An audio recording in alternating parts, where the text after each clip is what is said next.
This is the second study in the series that I anticipate recording of the meditations in the Revelation. And I encourage you to, if you haven't listened to the first session, please do. And we'll move right along now. And what I intend to do in this session is to talk a little bit about what Rex Andrews, in writing the Meditations in the Revelation, he would call a glory heart. That was an expression that was used in the Zion faith homes often, that we need a glory heart. And it was always connected to the word love. True love is glorious. Did you know that? True love is glorious. And in our love for Jesus and in His love for us, we can see the glory of God. And it can appear in you and through you. You're just simply alive in the love of God, and it's glorious. So I'm going to take the approach in this session of reading from the book Meditations in the Revelation, and I encourage you to get a copy if possible. But I want to read from it and then I comment on it. I've actually done this years ago. I wrote this out. So I'm going to proceed that way in this second session. I won't always say this is what Rex Andrews wrote and this is my comment, but I'm reading slowly through the study, or this meditation, which is chapter 1, but I'm adding my own comments to it. It's so beautiful, and what it presents is so satisfying to my heart. I just want to read it that way. So this first section, I put this title on it, is What is the Meaning of Our Existence? Why am I alive? So we proceed. The first phrase in the book is the revelation of Jesus Christ. But the revelation, as in the Bible, is a glory book. Well, then it needs a glory heart to receive it. The glory heart is one which abides in the love of God. Abides means dwells there. So I'm asking myself, as I read it, asking you, are you living consciously, gloriously in the love of God? A glory heart is one which abides in the love of God. Are you living there? That's what it takes to receive and understand the book of Revelation.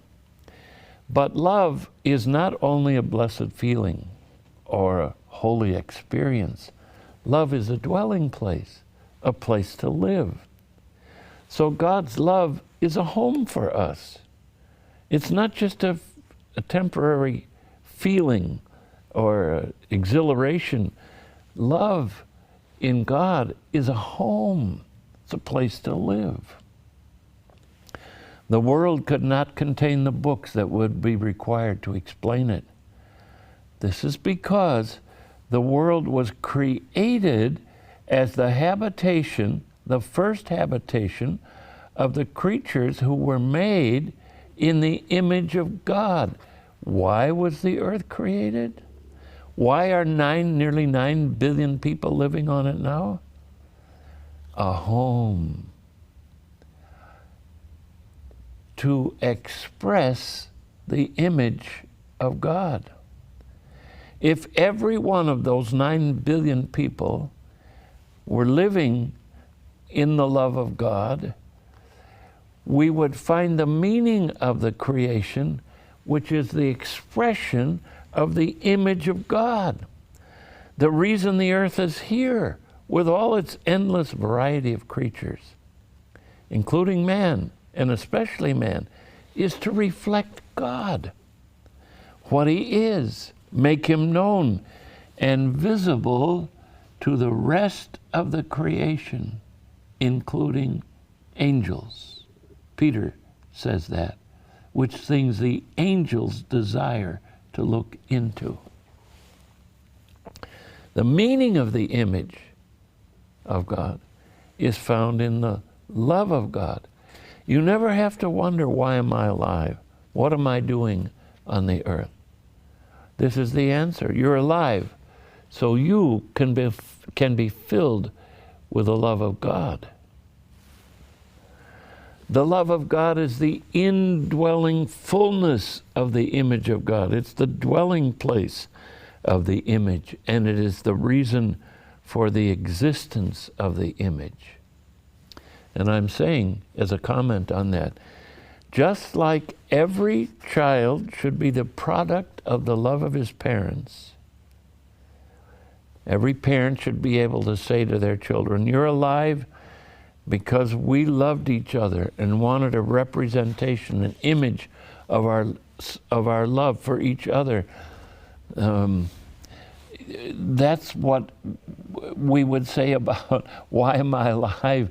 In God's view of why am I created, it's because he loved us, and he wants to express that love to us by uniting with us.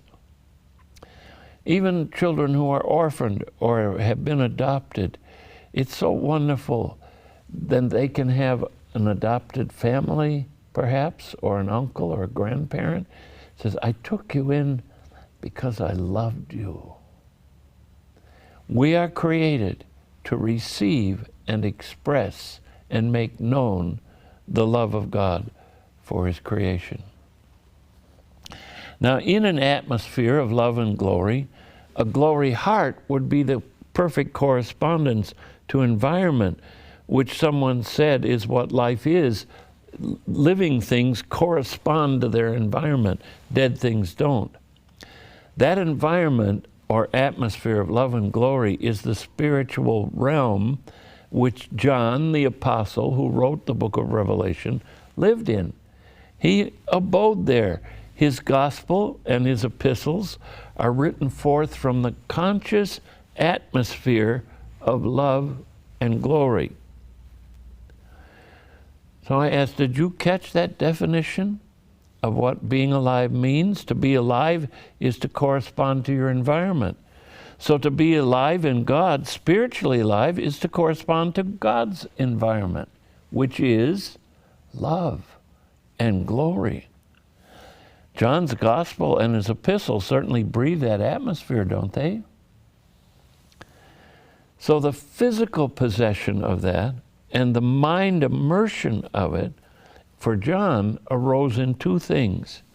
Chiefly, one, the daily life with Jesus. He walked with Jesus for 3 years, seeing, hearing, touching the word of life. But the other atmosphere that John carried with him came out of the transfiguration experience, which Peter describes as the coming of the kingdom of God. The coming of Jesus in glory was the transfiguration. John was there. He saw it. He wasn't allowed to talk about it until after the resurrection. But he saw something of the coming kingdom, and it was filled with love and glory. John saw the glory of God shining through Jesus. But John also found a place to lay his head on Jesus' breast at the Last Supper. We all need such a sight and such a place to lay our heads. We all need an atmosphere to dwell in of love and glory. And that's one of the main purposes for the writing of these meditations. We can really enter into that if we wish. And I knew Rex Andrews personally, and he lived in that atmosphere of love and glory, or I wouldn't be here. I testify to it. It was Jesus in him, and I knew it, and I can't deny it. I'm trapped, dear one, by the truth, and I'm trapped by example. John was trapped by the truth of who Jesus was, what he saw, and what he felt of the love and glory of God in the life of Jesus.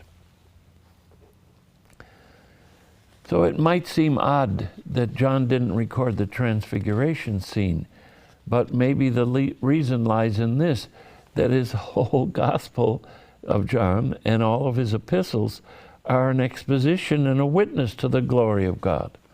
True love is glorious, and John doesn't fail to remain in the consciousness and also in the memory of that true love which God unveiled in the world through Jesus, given to us that we may not perish but have everlasting life.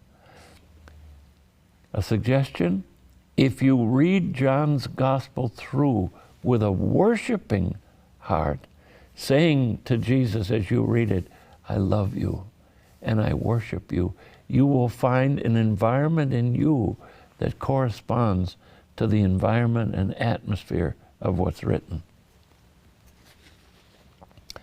Remember that it's recorded in the Gospels that during the transfiguration scene, Jesus' face shone like the sun.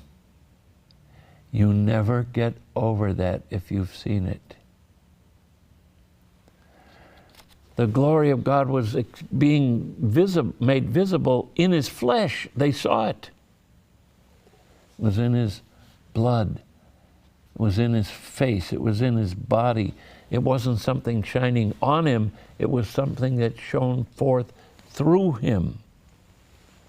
Don't forget that. We'll move on now in this meditation. Did Paul live in the atmosphere of love and glory? Well, you have the record of what happened to Paul when the glory of God descended on him, or was opened to him, when he was on his way to Damascus to persecute Christians, and suddenly the heavens opened, and he saw Jesus, and he fell off of his horse, and the glory of God blinded him. He says that, I was blind because of that glory. When that happened, Paul was transformed, and he himself lived in that glory of love and mercy to him for the rest of his life. And he actually said he wanted to be drawn into that in Philippians. He said he was drawn to go there, but he wanted to stay here for the sake of the people he was ministering to. We have very little conception, most of us, of the upward drawing power of that glory, to be drawn into it. I have tasted it. I have tasted it. It's a drawing into the glorious love of the Lord, in which I want to be united with him forever, and I want to lay down my life for anyone and everyone with no reserve forever. But at the same time, because it's the revelation of Jesus, there's also a second desire, which Paul said, I want to stay here for your sakes. And he did. God let him stay here for the sake of those he was ministering to and all the churches that he founded. So he said he didn't know what to choose, but he wanted to glorify Christ in his body.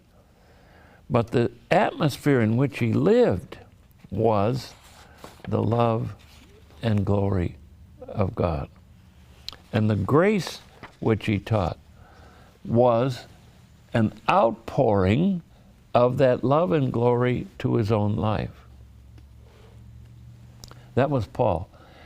I'm talking about what kind of an atmosphere do you need to have inside in order to go into the book of Revelation properly. Now, we also have that kind of atmosphere in the Gospel of Luke. And Luke did not meet Jesus in the flesh. He was a Gentile, a doctor, but he traveled with Paul. But what Paul was in affected Luke, and God chose Luke to write a book called the Gospel of Luke, and to express things that the others maybe wouldn't express, being Jews, Matthew, John, Mark. Luke was a Gentile. He was able to write from a slightly different angle, you might say, but he was in that same spirit, and you see it all through his book. And behind everything that he wrote, you can feel Luke saying, I love Jesus too. Even though I'm a Gentile, he came to me. And through the Apostle Paul and his testimony, I felt it. I felt Jesus there. I was drawn to it. I surrendered my life to it. I gave up everything and followed Paul, actually, because I was following the Jesus that was in Paul. And this becomes apparent, especially in his description of the Transfiguration and in his descriptions of Jesus as the Son of God, who expressed his life in a very human way, a very relatable way. You have to read the book of Luke in a worshiping spirit to get what I'm saying, but I'm telling you, that's what comes through in the book. What about Matthew? Well, Matthew, of course, was a Jew, but working for the Roman government and a collector of taxes. But something about Jesus' call, follow me. The atmosphere on Matthew was, I'm leaving everything to follow him. And he did. And he put a great feast together of all his sinner friends to honor this Jesus who he suddenly realized was different. And that atmosphere comes through in what we call the Gospel of the King. We'll come across this again when we reach Revelation chapter 4. These 4 Gospels could be described as the Gospel of the King, that's Matthew, the Gospel of the Sacrifice, Mark's Gospel, the Gospel of the Son of Man, Luke's Gospel, the Gospel of the Son of God, John's Gospel. You get that atmosphere in their books. But you can feel in Matthew's Gospel this atmosphere of love and glory that I'm talking about, which is essential if we're going to enter in to the glory heart that is required to get the spiritual blessing we need out of the book of Revelation. Well, what about Mark? Mark is a very unique young man. He was there witnessing the arrest of Jesus, but he was frightened, and when they wanted to apprehend him, they grabbed his garment and he ran. And in a way, it's a picture of our own nakedness. When Jesus comes near and we feel, as Peter expressed in the book of Luke, depart from me, I'm a sinful man. But something later, through Barnabas, who was his nephew, his uncle, Mark was a nephew of Barnabas, and Barnabas was connected with Paul, and then Mark began to travel with them. He again fled, as we know from the book of Acts. He didn't go into the work, it was too difficult, he fled. But yet by the end of the accounts we have of Mark, Paul said, bring Mark, he's good for me for the ministry. What you're seeing in Mark is a transformation of a man who was afraid to draw near to Jesus, but by the end of his life, he wanted it. And he felt it in Paul, and he felt it in Barnabas. And he was used of God to write one of the Gospels. And in that Gospel is the atmosphere of Jesus as the sacrificed lamb, the offering of God for the sin of mankind. It comes through in Mark's gospel. And it comes through because he was familiar with Peter. Peter somehow, and the scholars will tell you this, that a lot of what Mark got was through Peter. And what Peter was in, which he saw, like John and James, on the Mount of Transfiguration, what he was in affected Mark. And he wrote his gospel in that same atmosphere of love and glory. I hope you're getting what I'm saying. The proper way to read the book of Revelation is to have a glory heart. And a glory heart is one that is just filled with admiration for Jesus and responding to his love for you. And you're seeing the way he's going to lovingly unveil himself to the world through you and through me, as well as appearing in the sky. But I go ahead. John gave a very unusual description of the talk that Jesus gave after the feeding of the 5,000. To remind you, I'm talking about John chapter 6. There was a very tremendous miracle. Over 5,000 people were fed miraculously by the multiplying of the loaves and fishes. And Jesus left them because they wanted to make him king. And he knew this was not God's way to make him king. He would have to die to be crowned king.